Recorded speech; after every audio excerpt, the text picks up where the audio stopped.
Hello, everyone. Welcome to Terrific Tuesday with coffee, with friends over coffee for March Mystery Madness. And if anybody is out there yet, say hello in the chat. And I've got two friends with me today. You may already know Beth from the channel Elizabeth Tyree or Soul Stained Ink. She's one of the co-hosts of March Mystery Madness. And one of our mutual friends on BookTube, if you have not ever met her, is Fiona from the channel Reads and Eats. So I'm going to let Fiona talk first because if you haven't met her, you will love her accent because she is from Scotland. So Fiona, tell us about yourself and what you've been reading for March Mystery Madness, what you like to read, and anything else about you and your channel. Okay, hi, I'm Beth. As Elizabeth said, I am from Scotland.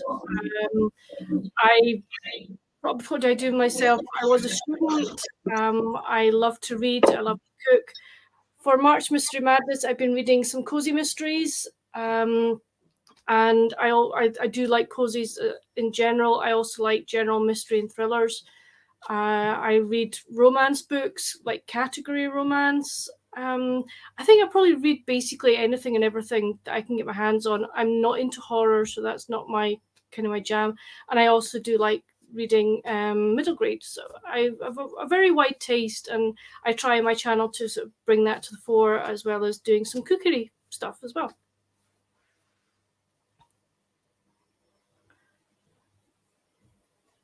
Can't hear either of them. I think they're both muted at the moment. Sorry, I muted because of I made the mistake of starting my washing machine a little too close to broadcast time, and so it's not quite done. And I can hear it in the background. I don't know if anybody else can hear it, but I wanted to just take out all the background noise. So I see that there's a couple people watching, but if you guys want to say hello in the chat so we know who's here. Anyway, so you guys mentioned that you did a buddy read early in the month. So, first let me let Elizabeth talk. She is starting a new project. She was just telling us that a friend of hers just announced a pregnancy, so she's got a lovey that she is starting. I didn't know what loveys were until recently. Now I know, but you could tell everyone else what you're making for your gift, and also about what you're reading for March Mystery Madness. Will do. Okay. I actually have two friends that I've known for most of their lives that have just announced, one is pregnant and one's wife is pregnant.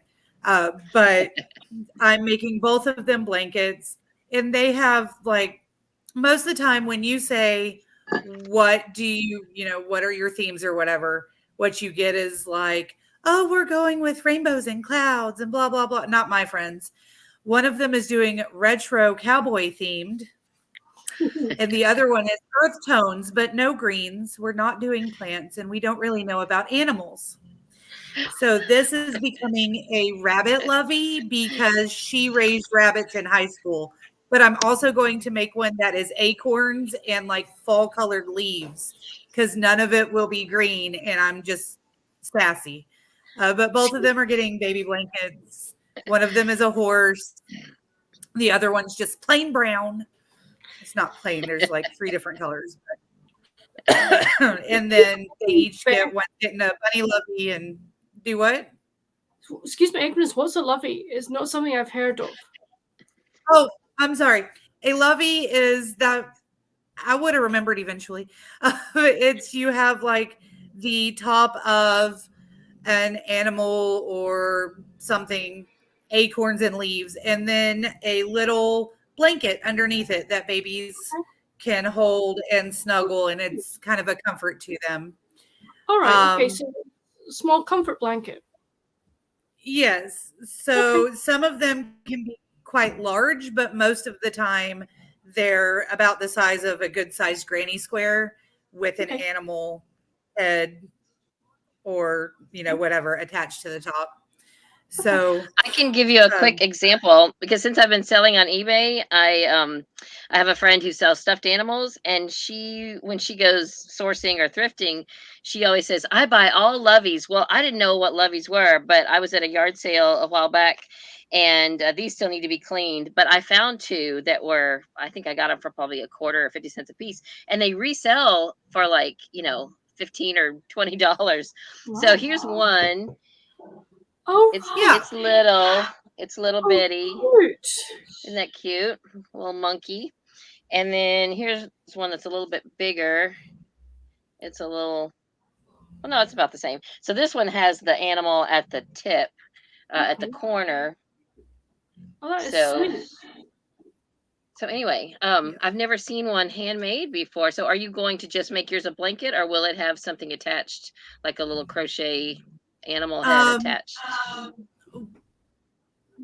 I'm making a bunny and a horse. So they'll have like the bunny rabbit will have the bunny head and ears. And then that one I'm making in a star shape. So it's going to have like poofs at the corners for feet and hands. And then the other one will be a horse. And I'm going to make little horse booties and all the things. That's in some of my previous videos, I've talked about how Elena has a best friend who's 25. It's his wife who's pregnant. I've known him since he was 5. And awesome. They raise horses, they ride horses, so we're going all out. Nice. That is, he claims her as his best friend when she was 8 months old. So now everyone knows what lovies are. Sorry, it has nothing to do with mysteries, but anyway, now you know. All right, so tell us, you got some. I don't know. I feel like Earthstones with no greens is a mystery. That's true. Yeah. So you've got some buddy reads or some read-alongs going. You've already finished up a couple. I joined you for one of them, the Trixie Belden Secret of the Mansion, and I didn't come back and comment yet about the ending, the last 4 chapters, but I will. I'll just say that the ending was surprising. It didn't wrap up like I thought I expected it to. It wasn't wrapped up with a nice bow on it. But I thought it was kind of cool because, if I were a kid reading this, I would finish it and go, Mom, I need the next book right now. So that was good marketing, I think, on the part of the author. But tell us about your other buddy reads, and also, have you read this one yet, Enola Holmes, or is that the last one of the month? That's we read that first. You did read it first. Okay, so I missed that, but I read it first. Plan to read it. Okay, I'll get it read. I don't think anybody not this month. Else read it with me. Okay. I think Di read it. So, but yeah, I read Sherlock Holmes and the Scandal in Bohemia first, and I read that with my seniors, and they're hilarious. The way they see things is not how I ever saw them, and so when they start talking about it, it's hilarious, because what they know of Sherlock is, Netflix, basically. But I read that, and then we read Enola Holmes, and that was a reread for me. And then Trixie Belden. And if anyone wants to read the second book in Trixie Belden, I'm all about it. We can go ahead and do that as a buddy read or at the end of the month as a read along, whatever. But now we are on to Skullduggery Pleasant and the Scepter of the Ancients by Derek Landy. He's an Irish author, and I've mentioned in my videos, I've got a couple of videos up for it now. His writing style is very snarky, sarcastic, reminds me of my family. Just absolutely hilarious, just droll, dry humor, snaps along. It's very much how I feel Irish authors, like modern Irish authors, write. And he's got like her parents, the main character is 12. Her parents are a big part of her life. You can tell they have a great family dynamic. It's chef's kiss. Awesome. And there's also like magic, and the other main character who's her partner is a skeleton who's thousands of years old, and they're trying to thwart evil and all of that, but it's just woven phenomenally. This is like my 3rd or 4th time rereading this book, and every time I read it, I'm just extremely impressed, and I fall right back into it. And then Fiona and I buddy read Chapter and Curse. Yeah, is it a series or a standalone? It's the first in a series, and the second one's not out yet. Or we would have been buddy reading that already. It's like, we're down to buddy read that one. It's like, but no, it was really good about a mum and a daughter who come over to Cambridge, England, to help an aunt run a bookstore. And it was just so well written. The way she set the world up for in the first book was brilliant, and the characters were really good as well. It makes Beth and I both want actually to go to Cambridge and just spend time wandering around there. Go, oh, there, that's where this bit took place and stuff. Do either of y'all have the book to hold up so that everybody can see what book you buddy read? Mine's in the other room. She'll have to grab hers. Okay.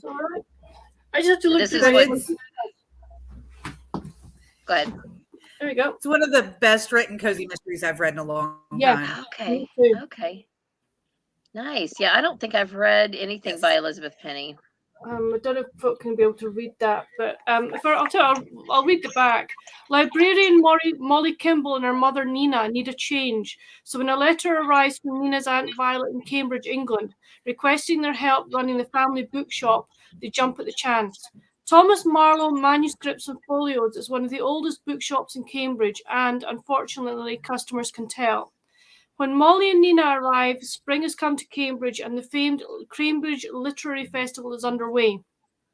Determined to bring much-needed revenue to the bookstore, Molly invites Aunt Violet's college classmate and famed poet Persephone Brightwell to hold a poetry reading in the shop, but the event ends in disaster when a guest is found dead, with Molly's great-aunt's knitting needle used as a murder weapon. While trying to clear Violet and keep the struggling shop afloat, Molly sifts through secrets past and present, untangling a web of blackmail, deceit, and murder. Awesome. And that's the first in a series. I just added it to my TBR. I knew I had heard the author's name. When I clicked over to Goodreads, I realized that I own a book by her because she contributes to the Secrets of Castleton Manor series, which is an Annie's publishing, an Annie's series. Some of y'all may not know about Annie's. It's like I guess it's its own publishing company, and they publish cozy mysteries. They look like guideposts, but I don't think that they're faith-based. I think they're just on the cozier side of mysteries, but maybe they do have murder. I'm not sure. Anyway, but yeah, she wrote, I think, the first book in that series. I think Ro from Cozy Reads Mystery has read some of the Secrets of Castleton Manor series. So let's go to the chat real quick and see who's here. Scott from the Bookish Bryants is here. Hello, Scott, if you're still here. Susan says, hi, everyone. I'm reading The Grilling Season by Diane Mott Davidson. Awesome. I have read the first one. Is that the first one? I can't remember. If I have read, is that the Goldie Bear series? I know I was just catching up on Tiffany, the Beachbum Bookworms TBR videos this morning, and she was going to be reading one of Diane Mott Davidson's books. I need to get back to that series. Julianne Marshall says hello from the UK. Hello. Glad to have you. And Donna says hello, everyone. Thank you, Donna, for being here. Donna is such a great supporter and friend. I appreciate her so much. So she says she just finished Forgotten in Death, number 53 in the In Death series by J.D. Robb, and just beginning A Glimmer of a Clue. So I saw, well, and she started with book 50, just to see, if she wanted them. She was telling us in the chat of the a recent Killing Time with Cozy's sprint, because everybody was like, you're already up to 53. She's like, well, I started on 50. I read the first one, and they're just a little grittier than what I'm a fan of, so I doubt I'll read anymore. But it was an intriguing series. I mean, at least that first book, I did figure out who the killer was at about 55 or 60%. So I was kind of proud of myself for that, and it didn't diminish my enjoyment of the book. It was just a little grittier than what I like. So she also says, wait, did you do the same one twice? Okay, hang on. Maybe was it a case where you started typing and then had to finish it up? Anyway, A Glimmer of a Clue is number 2 in the Fairy Garden Mysteries by Daryl Wood Gerber. I have heard of Daryl Wood Gerber, but have not read anything. I'm not even sure if that's male or female. Not that it matters. Susan said she's read the first 6 in-depth books and really need to start the series again. So would you start over, you think, Susan, or just start up where you are, pick up where you are? Is that what you mean? Maybe. I don't know. Hi, Mr. Francie. Hello, hello. Good to see you. Wow, we have got not only an international guest, but people in the chat from all over the world. That's awesome. Mr. Francie is from Australia. What time is it there right now, Mr. Francie? And so, so Donna's telling us she started at 50, and that's your favorite so far. When you catch up to the current book, I might go back and read book 1 and continue with the series beginning. Yeah, if you enjoy it, I would definitely do that. And, interestingly enough, I have heard people say, no, I don't like going backwards. And maybe those are the same people that don't like prequels. I don't know. But I'm not that way. Generally, if I like a book and I've started in the middle of a series, I want to go back and see what I missed. In fact, in my new little video series that I've started with, it's kind of a shelf spotlight on some of my cozy mysteries. I'm going to be talking about a series in my next video where I accidentally started with book 5 or 6, and I definitely plan to go back and read from the beginning. So let's see. Cheryl. Hey, Cheryl. I hope you're doing well. Good to see you. Susan, number 7. Okay, so you're going to pick back up with number 7. Yes, good. Good deal. It would seem a shame to have to go back and read, the whole first 6 again, unless you just really wanted to. There's nothing wrong with that. Hello, Mindy from Texas. Great to see you. Beth is also in Texas. Yeah. Julianne says the In-Depth series is one of my favorite series. I've read all of them. Wow, that's an accomplishment to have read all of them. Wow, because there's how many now? Like 55 or so. That's amazing. Okay, good. Yeah, you'd start where you left off. All right, good deal. So Cheryl says, I'm with you. I tried reading In-Depth book 1, but thought it was too gritty. Yeah, it is a gritty. I don't know, if all of the rest of them. Sometimes the first book really sets the tone for the series, and then sometimes, and I would assume that to be the case since Nora Roberts is such an established writer. She sort of, I think she knows what she's doing when she starts a book. But for some people, I think it can go either way. Your first book may be your best one, and like you've got one good book in you and it comes out first, and then all the rest of everything you write is not good. Or you may start out not great and then eventually grow and evolve and change and blossom into a much better writer than your earlier books. So I think it can go either way. And Beth, I don't know, since you are a writer, I don't know I don't know if you would agree with me on that or not, or how you feel about that statement, and you are welcome to chime in on that. I would like to think. Oh goodness. No, you're fine. I heard you. Okay. Mm-hmm. I would like to think that I started out with brilliance and am just growing in that brilliance, but probably not factual. But yeah, there are some people who have a great idea and they work really hard, and this book comes out and you're like, oh my goodness, this debut author is amazing. I can't wait to see how they grow. And then everything else that comes out is trash. They suddenly forget what they're doing, but like Nora Roberts, she came out, her first books, you can definitely tell a growth from what was originally published to now, but she was just, the way she writes and does things has always been amazing. So I think you're right. I think there are, multiple kinds of authors, and some of them start trash and become amazing. Some are amazing and become more amazing.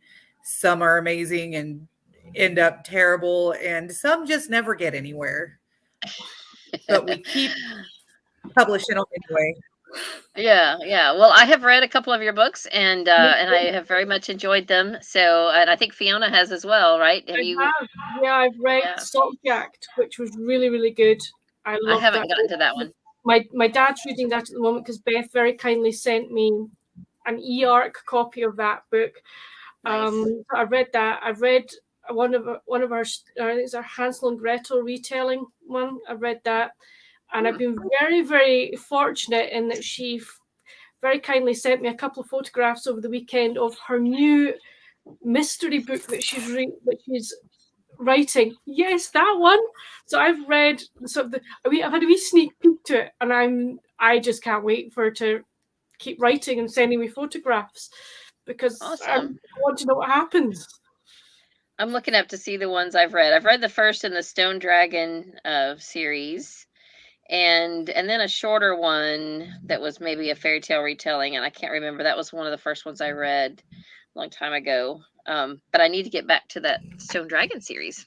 So, all right, let's catch up. So, Susan, my apologies. Me too. Need to get back to reading it, to writing it. Need to get back to writing Susan, it. The last book. Oh, so you've still got more to come. Awesome. Cool. So, Susan, I apologize. I got mixed up in the comments who was who. And so the Goldie Bear book that she's reading is number 7 in the series. So thank you for clarifying that. Donna says, wow, Julie, yes, that's an accomplishment. Good for you. Definitely. Donna says the In-Death series is gritty, a bit of strong language, and at least one steamy scene. Yeah. But between husband and wife. So they don't start out as husband and wife. It does get steamy before then. But yeah, well, that's good to know that things progress. So let's see. I used to work in law enforcement, so I could take a bit of gritty now and then. Yes. So yeah. Definitely things get gritty when you're talking law enforcement, I'm sure. Susan says, wow, Julie, I'm impressed you've kept up with so many books in series. Good job. Oh, hey, Carm, it's good to see you. Hey, Lizzie and friends, just saying a quick hello. Carm is he has a small booktube channel and a larger vinyl channel. I think he popped in one of the earlier lives that I did earlier in the month. So check out both of his channels. Carm, have you done anything with your booktube channel lately? I know he mostly keeps up with the vinyl community, which I didn't know there was a vinyl community. People who collect and listen to vinyl records. And Carm is really sweet. So great to see you. All right, so let's see. What do we want to talk about? Fiona, is there any other mysteries you've read this month, or any other mystery recommendations you want to tell anybody about? I don't know if you've heard of E.M. Burns, who writes a number of cozy mysteries. My favorite of her series is the Mystery Bookshop series, about a lady who runs a mystery bookshop called Sam, and her Nana Jo, who lives in a retirement village. And Nana Jo's friends, I am not joking, they are so good. It's just such a really good series. And Sam is writing her own cozy mystery set in Victorian England. So you not only get the cozy mystery that's happening there and then, but you're also getting the story she's writing as well. So I could highly, highly recommend that. Do you have one to hold up, or can you spell the author's name or the first book? I was trying to find it on Goodreads and I couldn't find it. I think you said E.M. Barnes is the author. There you go. That's one of the latest. Oh, Burns. One. Okay. Bookmarked for murder. E.M. Burns. All right, I'm looking that up right now. Yeah. So let's see if the other ones are called. So you've got. Hold on. So hopefully you can see that. It's still not white. What's the? I'm sorry. I'm looking. The first one is the plot. The plot is murder. All right, let me find that. And Reed Herring Hunt. The novel art of murder. Wed, Red, and Dead. Okay, I was typing in E.M. Burns. It's V.M. Burns. Okay, V as in Victor, M as in Mary, and Burns as in a fire burns.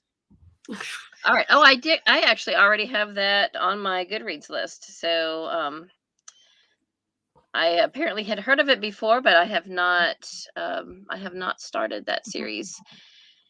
The other two people I like is Krista Davis and her Diva series. Okay. They're quite nice. I know there's a new one coming out fairly soon. I've asked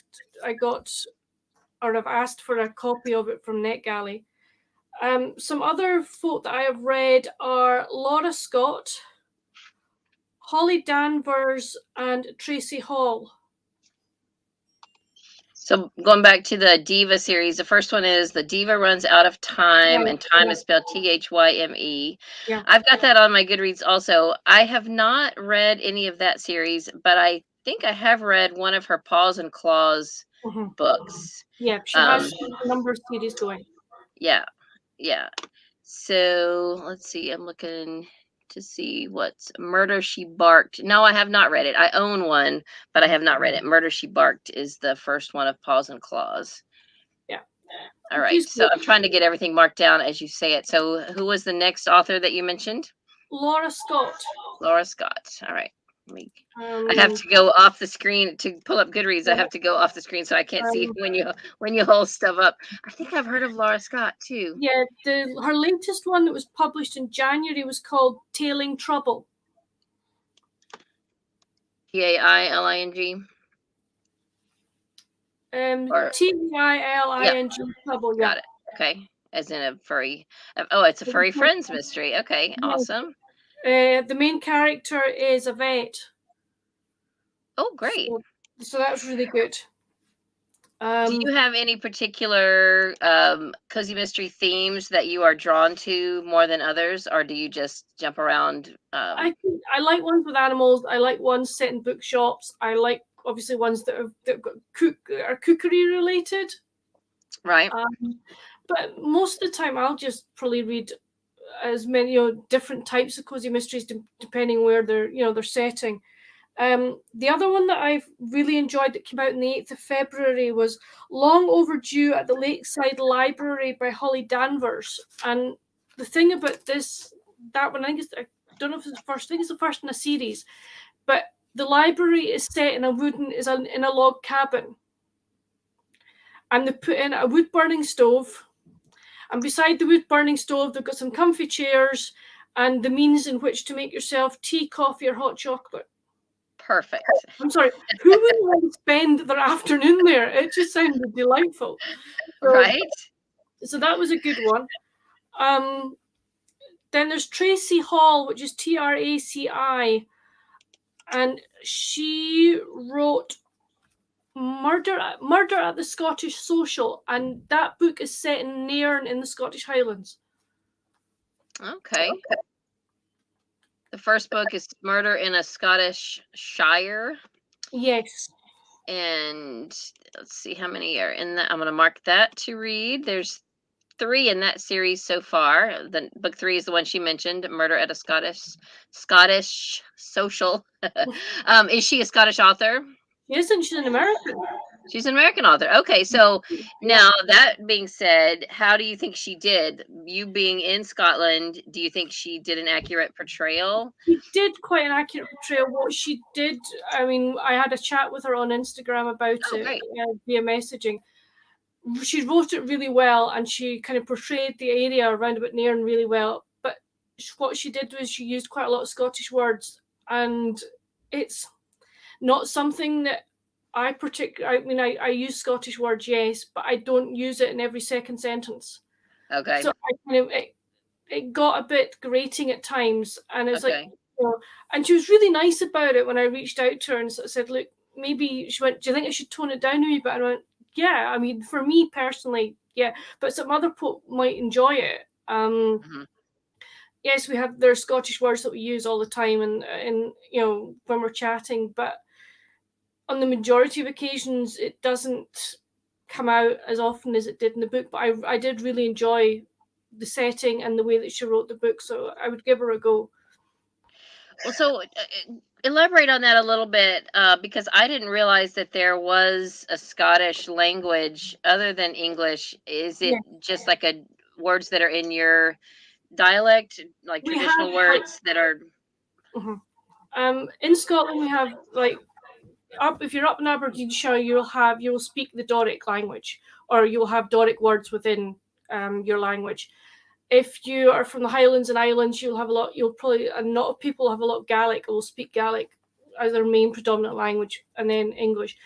But the majority of Scots, we have things like, let's see, oh, what are you doing, man? That is kind of, it's like, oh, what are you doing? man, woman, whatever.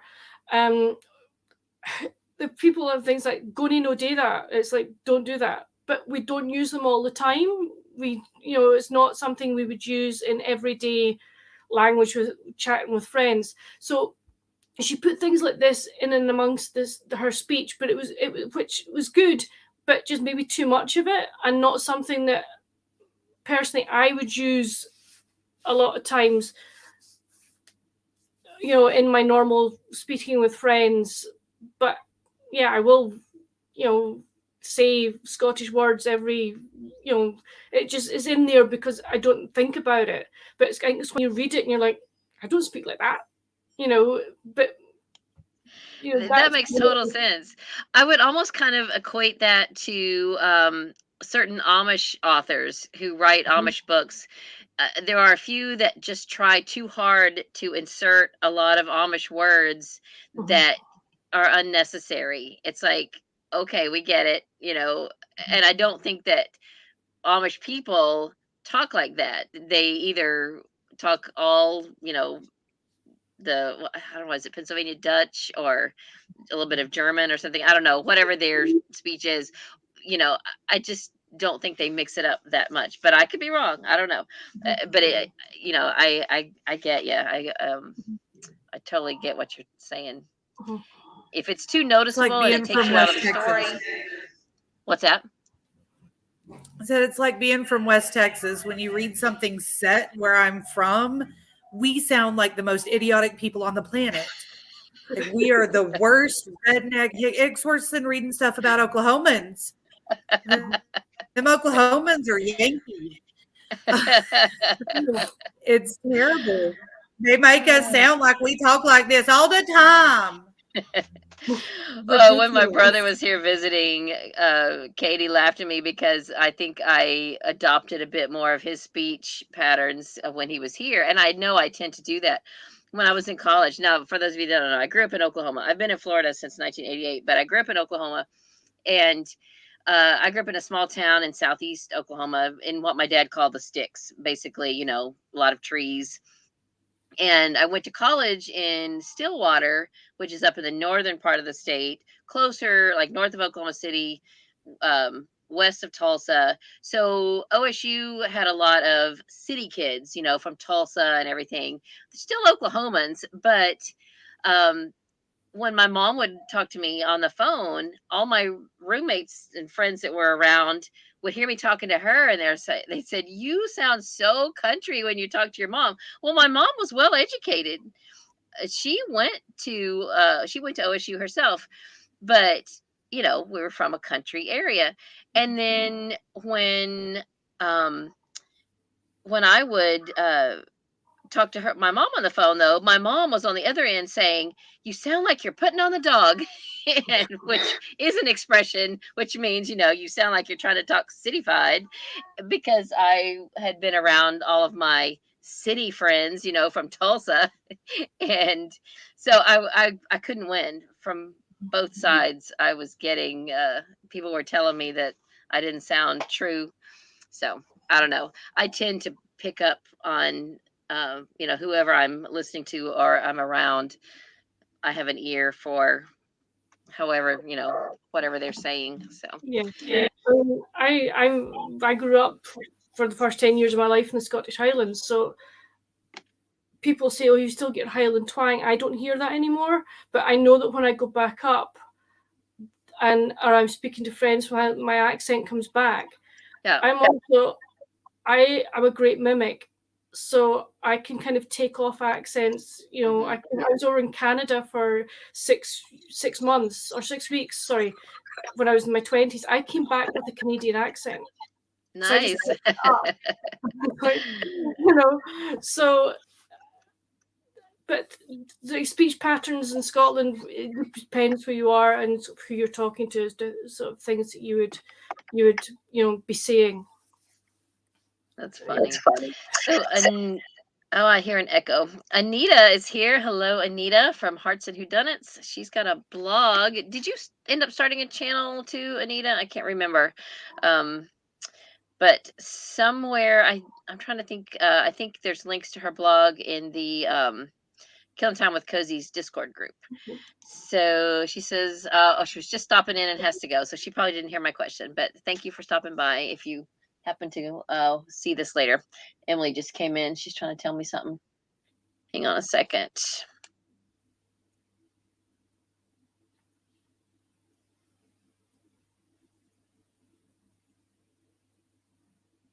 So you started. Sorry about that. Go ahead. I was asking Beth if you started kind of casting on yet. Ooh, you're fast. And wait, are you knitting or crocheting? Is it knitting? Crochet. I don't knit. Okay. I can't knit. I can't make that work.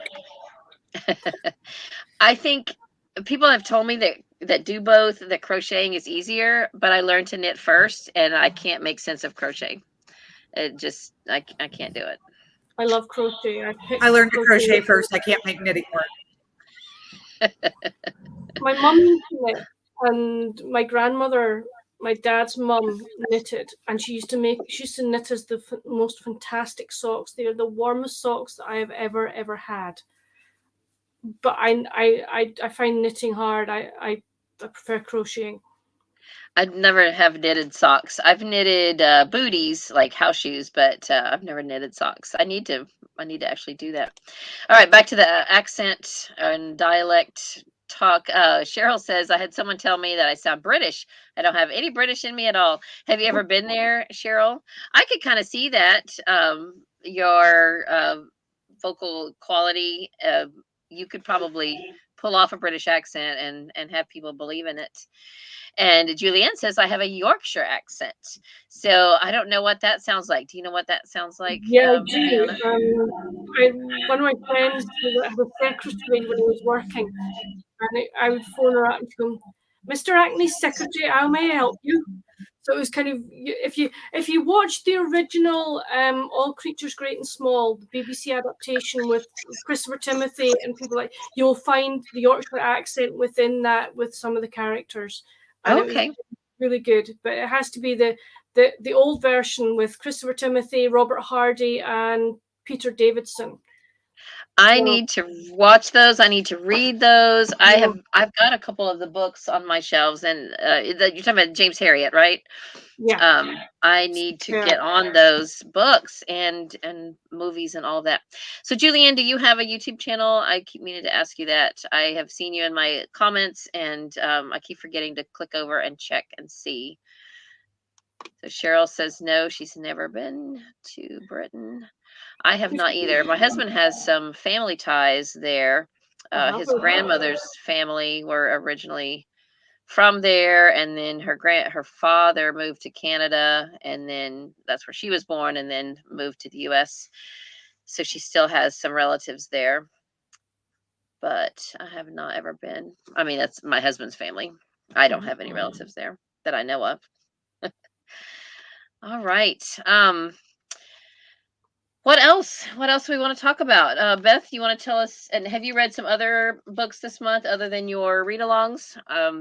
Between teaching high school and reading, which, by the way, I meant to tell everybody that you're on spring break this week. That's how you were able to join us this week. So that's awesome. So glad that you were. So glad that you are able to be here. Anything else you want to share about what you've been reading this month, or any recommendations you want to give people in the way of mysteries? Well, I just finished reading that echo gets me. I just finished reading City of Mist. I just finished reading City of Mist, which is by Carlos Ruiz Zafón. It's a short stories series that goes along with the Cemetery of Forgotten Books. And some of them are mysterious and some of them are just in that spooky way he writes. It was absolutely fabulous. A great wrap up to the series, and made me super sad because I have now read everything. Hold on 1 second. Have we not buddy read that entire series? How dare you read that without me? Let me just say, I am sorry. We have literally read all the other 4 books together. I am going to remove you from this chat. What were I you just got too thinking? excited. I know. I sorry. heard about it from, I think Rebecca the Book Nester reviewed it, and I was like, "What? There's another book?" And I didn't even know he had passed away. So no, I'm totally kidding you. But I mean, yes and no. But anyway, you'll just have to reread it with me whenever I I get around will. to reading I will. it. And it is a series. I know you've talked about rereading the series, and I think I would enjoy that as well. We don't have to read it together, but at some point, I would like to reread because there's so much to it. There's so many layers and so many things. And when you're reading it through the first time, I mean, I was so glad that I buddy read it with you because you picked up on things that I never even thought about. And for anybody that has not read it, let me show the first book. It's up here somewhere. He's my favorite author now. And I've read everything that's been translated into English. So now I'm sad. So the first book is Shadow of the Wind. It's the series is the Cemetery of Forgotten Books. And there's 4 main novels, and then there is a little short story. Were you able to find that? It's like a little prequel story, I think. It's called The Rose of something. Did you find it? Okay, good. It's only on ebook. And then the short stories, were they published posthumously after he passed away? Do you know? Okay. Yeah, it just came out. Okay. I have not read those, but it's creepy, but it's I don't even know. How would you describe it? The whole series as a whole? Amazing. Atmospheric. Okay. Yeah. Take like the Three Musketeers, or not the Three Musketeers, the Count of Monte Cristo, like where he's in the prison prior to getting out of whatever, like that, but in Barcelona and set in the war, and it's atmospheric and creepy. That's yeah. It bounces around in time frames. Most of it is historical, right? Of the series. Okay. But it does bounce around. I don't know. It's hard to describe. The Cemetery of Forgotten Books back is like 1940s, I think, is kind of 30s, 40s, 50s in there, but it'll go backwards and then it'll pop forward a little bit. The short stories, the last couple they put in there were ones that he either wrote in English or translated himself, that were more modern, that weren't really connected to the Cemetery of Forgotten Books, just little short stories he'd written, almost autobiographical. But the rest of the series is translated by Lucia Graves, and she does an amazing job. And that's all mostly back, The most recent part is like 70 years ago. It's all set more historically. So for anyone who hasn't read any of them, there is an actual library that is referred to as the Cemetery of Forgotten Books, and it is a labyrinthine place that you could literally get lost in. And in sometimes in some of the books it has a bigger presence than in others, but it's just basically a place where all these books have been preserved, I guess.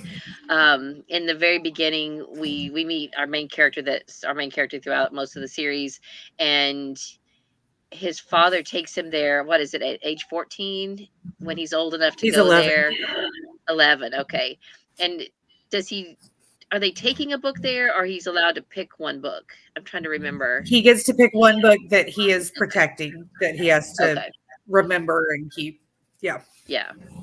That's and then he becomes obsessed with this one author, and it's just it's great. So yeah, definitely recommend. All right, let me go back and catch up with the chat. So Julie says, no, I don't have. Not that I'm rubbing it in your face, but one of the short stories tells you how they even came to build the Cemetery of Forgotten Books. Oh, good. Okay, great. Just It's just a little bit at the end of the story, but everything Mhm. clicks into place, and you're like, "That's Oh, how it great. Okay. happened." Okay. And the Very good. Sempere family is just, yeah. Yes. Okay. Okay. So Cheryl says my great grandfather was from Wales, but that's as international as I can get. But my dad was born in the USA. You know, Cheryl, my father's mother, my grandma, who she lived with us for most of my childhood, she always said that someone in her family was from Wales, but and it must be her father, but she never told me anything about her grandparents, and I can't find anything. And her mother's family, like from Georgia, and then they moved to Texas after the Civil War, which apparently happened with a lot of people from the South that moved to Texas to kind of get away from it all. And so I haven't been able to find my Wales connection, but I'm pretty sure it exists, and I don't know how to go about finding it. Why So not? Julianne says I don't live too far from where James Harriet lived. Oh, that's awesome. Wow. Yeah, they have in Kirst, they have a big museum. What was Darrowby House in the original BBC adaptation? It's been turned into a museum, and it's absolutely fantastic. You could spend a whole day there easily. Nice. Nice. I love that. So Donna says, I loved the original BBC, All Creatures Great and Small. I have watched the beginning of the latest version and don't feel the charm. I've read all the books. I've read all the books back in the 70s and loved them. Donna, I've got to get on that. Remind me, if you haven't heard me talk about reading at least one of those by the end of the year, remind me again. I need to get on that. So Julianne says, I've read the James Harriet books many times since I was a teenager.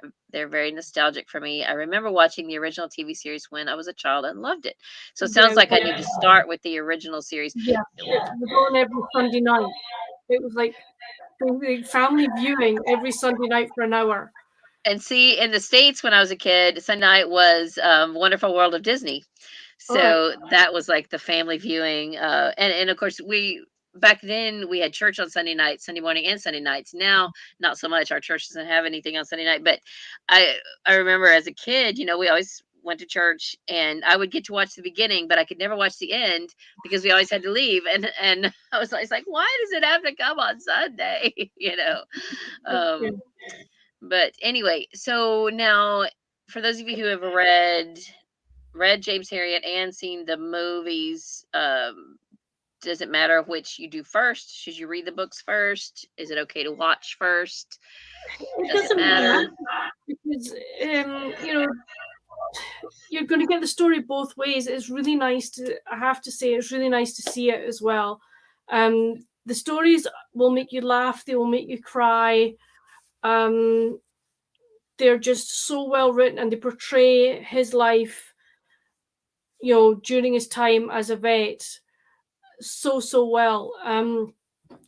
As I say, that were probably the first BBC adaptation is probably the better version, personally, for me to watch rather than the one that's just been out.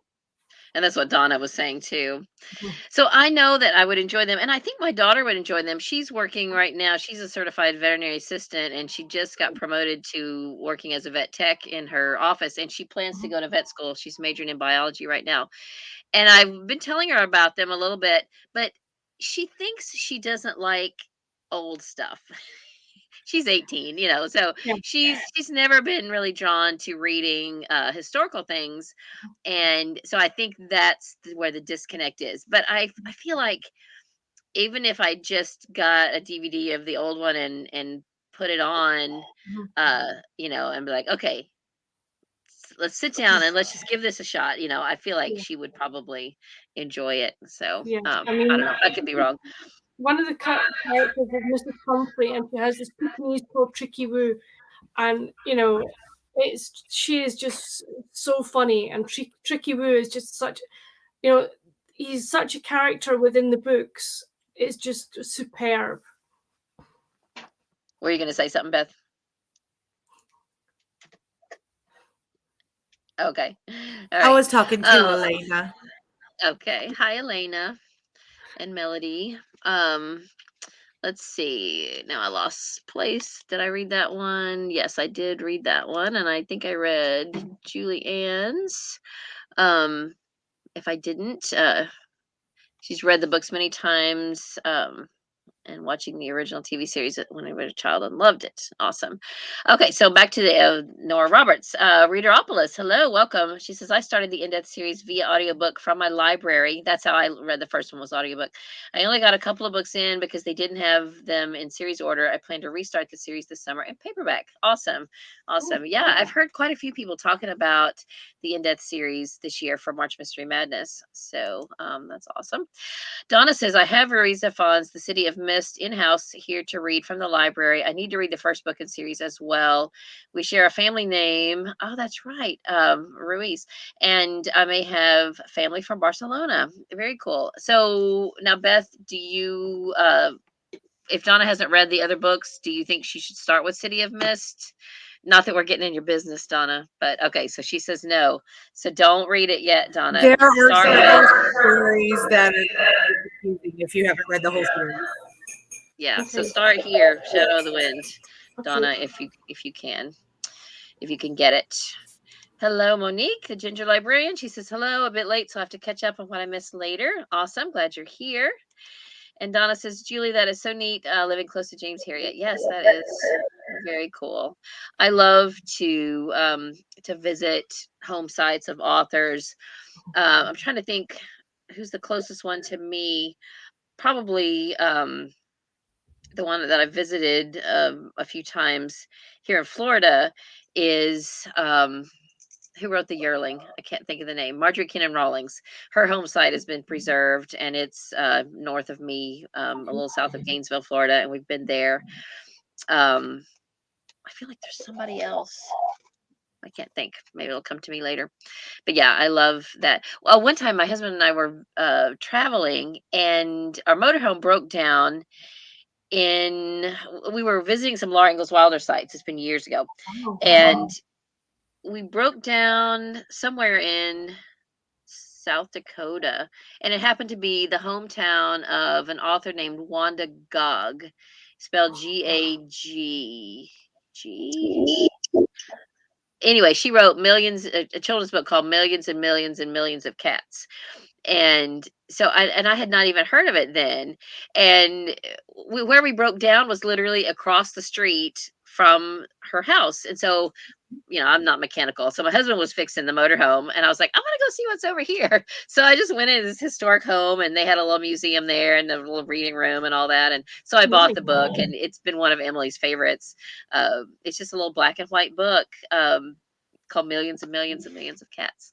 So it's fun. So I enjoy that.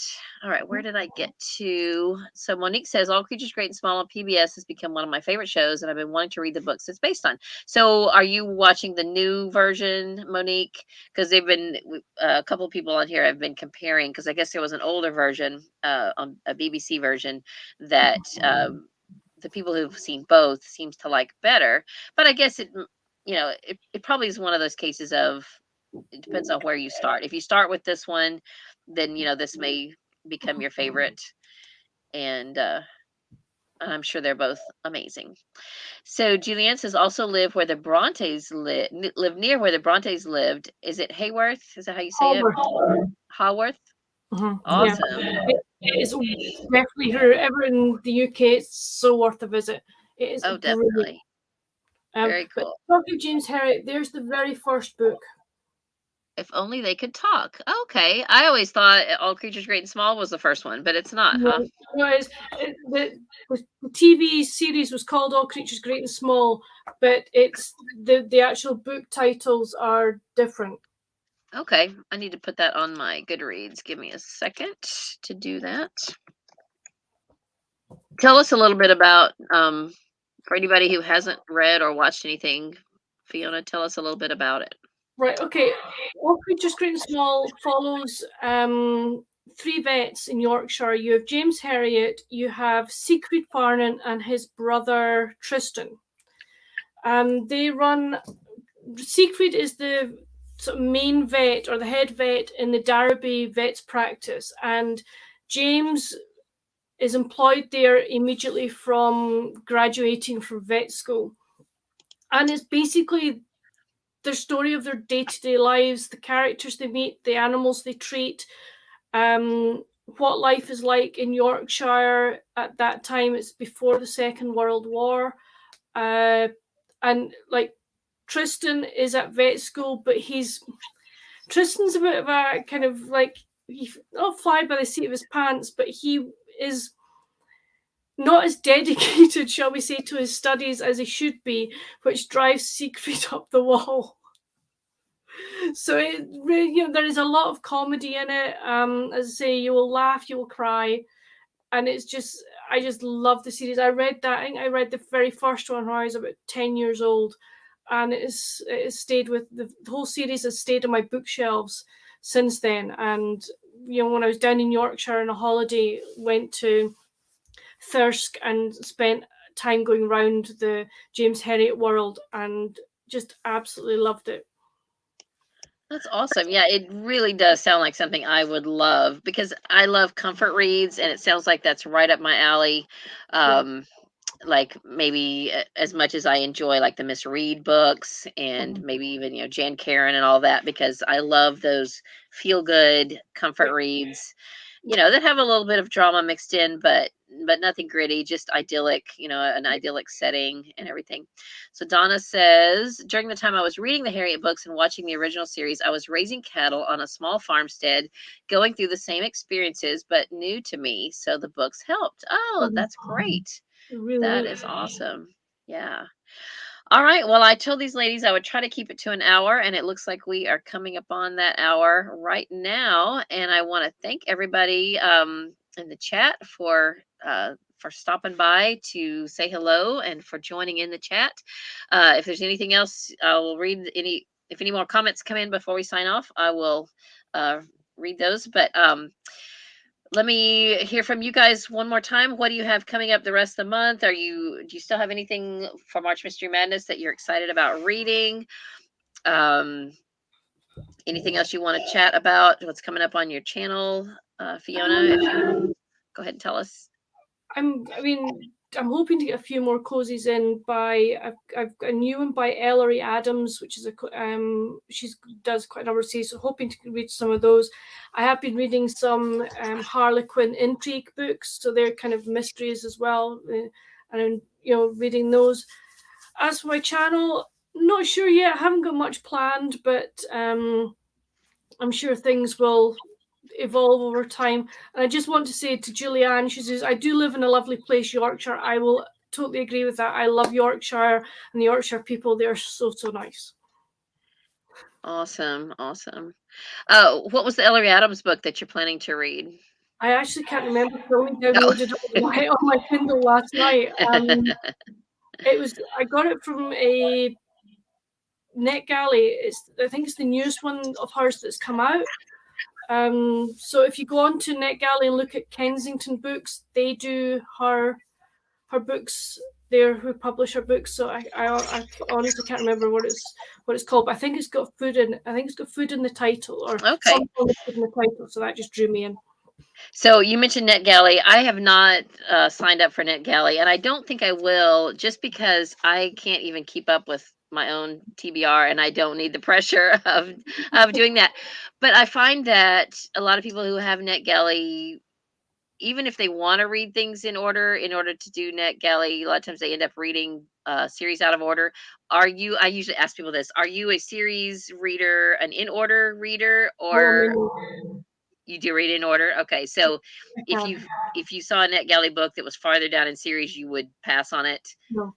And I also, your point about having your NetGalley pressure, I tend to I've made a rule for myself that I only get 2 NetGalleys a month, because if I didn't, I'd just be swamped, because it's just like, there is a lot of pressure to read, and I like to read it before it's published, so that I think it's only fair to the author to do that. So to read all the books that I've got in my TBR, and be free to do buddy reads with people like Beth and Rebecca, the Colourful Book Nester, and yourself.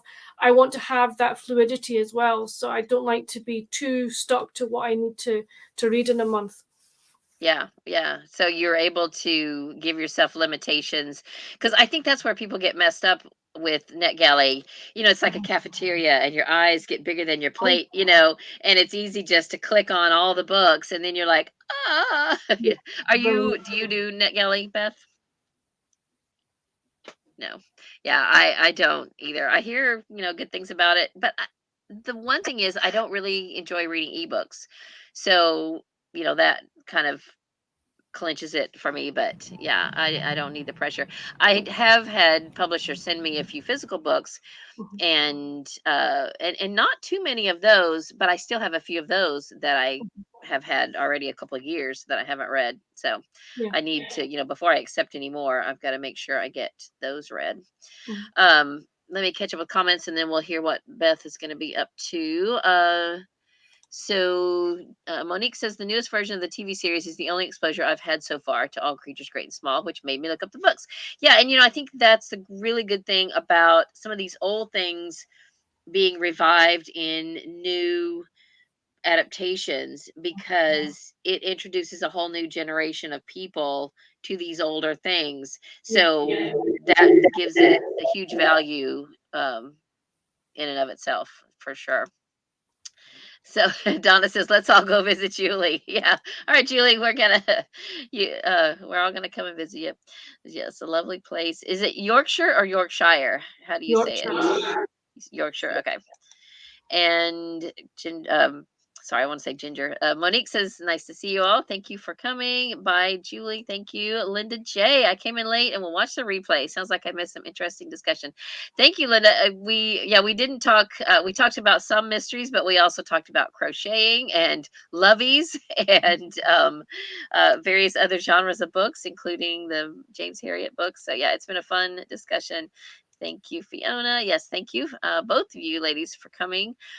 So Monique says, I like to read books in series order and or in publication order. Yes, I agree. And there is a difference, like with certain things, like I think a good example is the Larry McMurtry Lonesome Dove series. There's 4 books in the series. He started with Lonesome Dove, which chronologically is like the 3rd book. So some people like to read them chronologically, but I like to read them like they came out of the author's brain.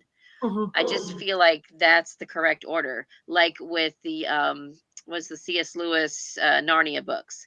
I like to read them like they came out of the author's brain, not in chronological order.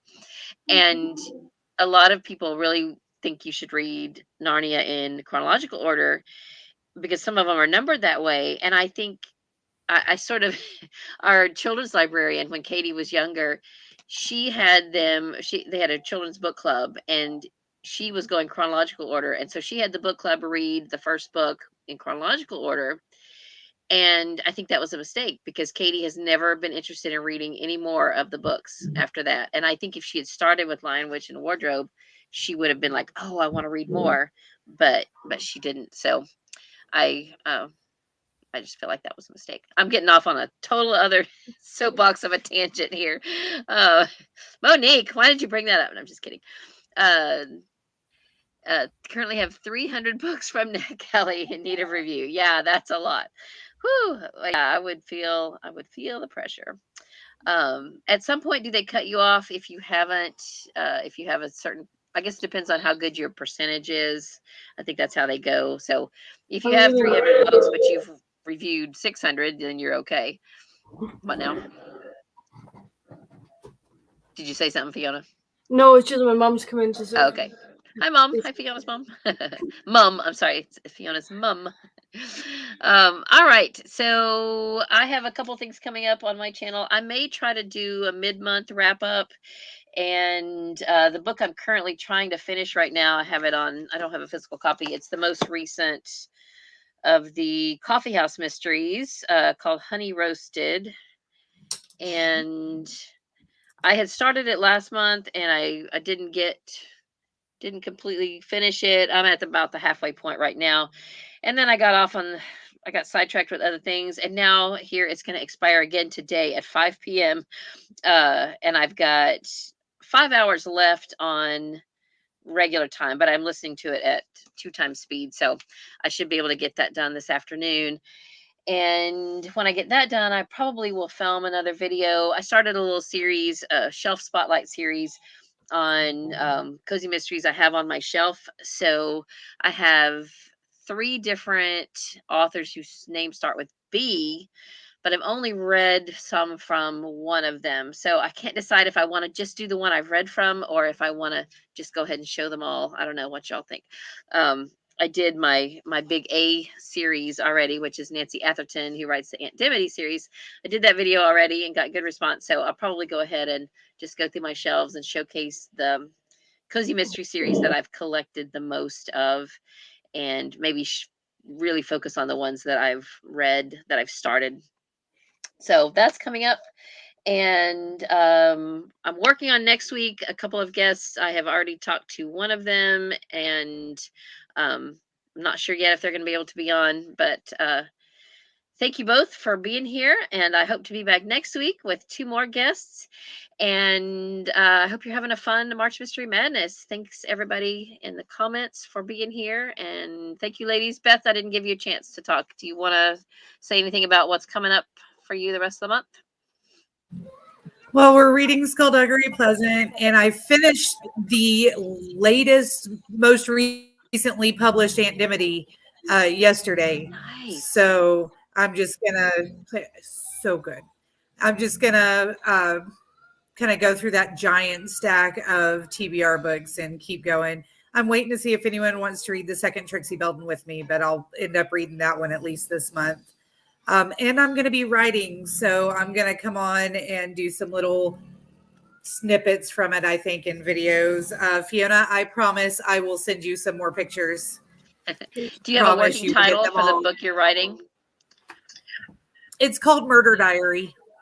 Okay, nice. And is it a cozy mystery? Yes, or kind not? of. Okay. Yes, kind of. Okay, all right. It follows an 87-year-old woman. Nice. And we find out that she's the murderer at the very first page. Ooh. Yeah. Fun. Okay. The first Very line cool. is my favorite first line I've ever written. Hold on. The contract and the cops showed up within minutes of each other. Wow. Okay. I'm looking forward to reading it when you get it all done. Nice. Thank you. Fiona, I think I'm going to stop there because your mom sounded like she was hungry. Yeah, I think she is getting hungry. Yeah, so we got to go, Katie. Katie just came in and tell Mom and Dad I said hi, though. When are you going to be done? And say hi to your mom and dad and Alina and Melody for me. I will. Cool. All right, everybody. Have a great day. Read a good book, and God bless you. Bye.